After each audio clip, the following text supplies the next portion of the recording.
Want to know how to become a mortgage loan originator in Tennessee? Here's a step-by-step guide for Tennessee MLO licensing. Step 1. Start and complete an NMLS-approved mortgage loan originator course, plus our 2-hour Tennessee MLO laws course. You'll also need your NMLS ID number, which we can help you obtain as part of our registration process. Step 2. Pass the NMLS exam. Step 3. Submit your MLO application on the nationwide multi-state licensing system and registry website.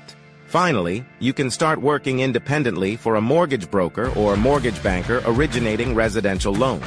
Visit 24houredu.com to start now or call us today at 888-405-4453. We have everything you need, plus our exam prep package is included free.